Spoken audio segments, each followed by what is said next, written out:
വയനാട് ലോക്സഭാ മണ്ഡലത്തിൽ എന്തായാലും ഉപതെരഞ്ഞെടുപ്പ് വരാൻ പോവുകയാണ്.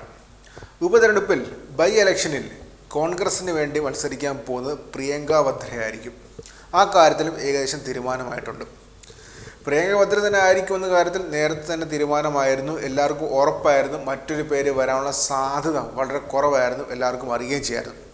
2 മണ്ഡലങ്ങളിൽ രാഹുൽ ഗാന്ധി മത്സരിക്കുകയും റായ്ബറേലി നിലനിർത്താൻ അദ്ദേഹം തീരുമാനിക്കുകയും ചെയ്തു. എന്തായാലും രാഹുൽ ഗാന്ധിയുടെ കുടുംബത്തിൽ നിന്ന്, രാജീവ് ഗാന്ധിയുടെ നെഹ്റു കുടുംബത്തിൽ നിന്ന് ഒരാൾ കൂടി വരാൻ പോവുകയാണ് കേരളത്തിലേക്ക്. റായ്ബറേലി അമേഠിയും പോലെ ഇനി വയനാടും ഒരു കുടുംബ സീറ്റായി മാറാൻ പോവുകയാണ്.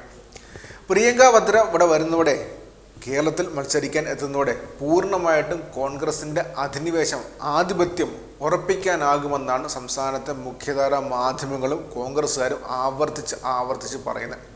കഴിഞ്ഞ ദിവസം നടന്ന ചാനൽ ചർച്ചയ്ക്കിടെ ഇത് തുടർച്ചയായിട്ട് അവർ പറയുന്നുമുണ്ട്. പ്രിയങ്ക ഗാന്ധി കൂടെ വന്നു, രാഹുൽ ഗാന്ധി എത്തി, പ്രിയങ്ക ഗാന്ധിയും എത്തി. രാഹുൽ ഗാന്ധിക്ക് നേരത്തെ തന്നെ വയനാടുമായിട്ടുള്ള ആത്മബന്ധമുണ്ട്. ഇനി പ്രിയങ്ക ഗാന്ധിക്കും ആ ആത്മബന്ധം ഉണ്ടായിരിക്കും. അതുകൊണ്ട് തന്നെ ഇനി UDF നാളുകളായിരിക്കും വരാൻ പോകുന്നത് എന്നാണ് തുടർച്ചയായിട്ട് പറയുന്നത്.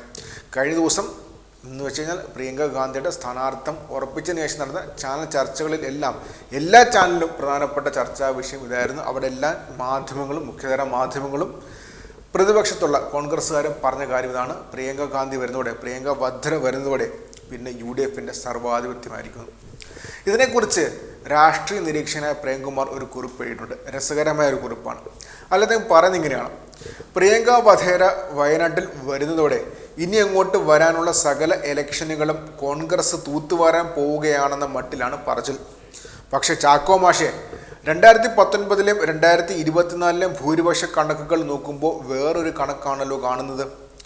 കണ്ണൂർ 94,559 നിന്ന് 1,08,982 വർദ്ധിച്ചു. കോഴിക്കോട് 85,225 നിന്ന് 1,46,176 വർദ്ധിച്ചു. വടകരയിൽ 84,663 നിന്ന് 1,14,506 വർദ്ധിച്ചു.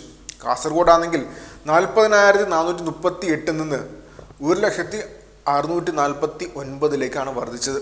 പൊന്നാനിയിൽ 1,93,273 നിന്ന് 2,35,760 വർദ്ധിച്ചു.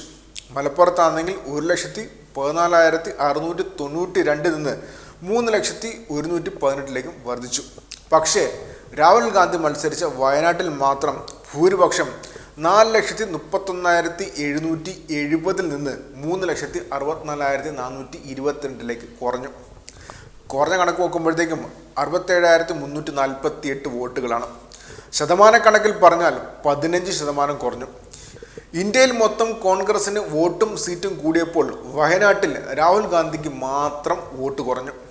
ഇതിന് തൊട്ട് പിറകിലെ വയനാടൻ കണക്ക് പരിശോധിച്ച് നോക്കിയാൽ 2014-ൽ MI ഷാനവാസിൻ്റെ ഭൂരിപക്ഷം 20,000 ചില്ലറ എന്ന് 2019-ൽ രാഹുൽ ഗാന്ധി ഒറ്റയടിക്ക് വർദ്ധിപ്പിച്ചത് 4,30,000 അന്ന് വർദ്ധിച്ചിരുന്നത് 4,10,900 വോട്ടുകളാണ്.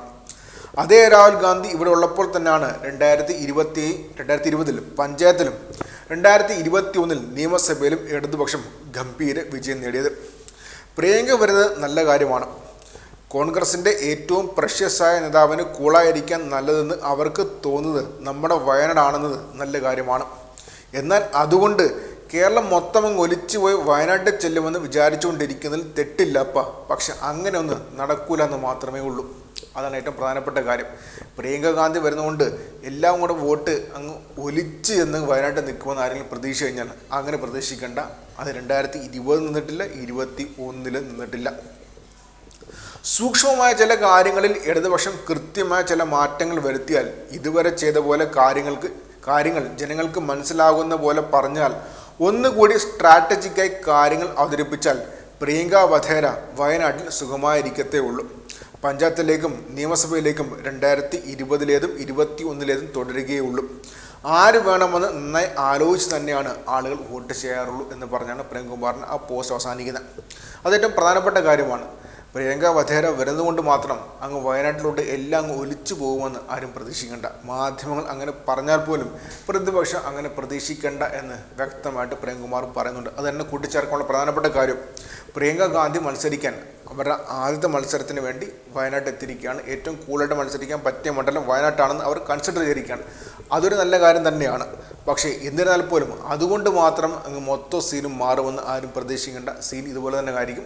2019 സീൻ മാറുമെന്ന് പ്രതീക്ഷയാണ് വന്നത്. 2019 ഇലക്ഷനിൽ സീൻ മാറി. പക്ഷേ 2020 2021 സീൻ പഴയത് തന്നെയായിരുന്നു. അതുകൊണ്ട് തന്നെ കൂടുതൽ പ്രതീക്ഷിക്കേണ്ട എന്ന് പറഞ്ഞാണ് പ്രേംകുമാറിന് ആ കുറിപ്പ് അവസാനിക്കുന്നത്.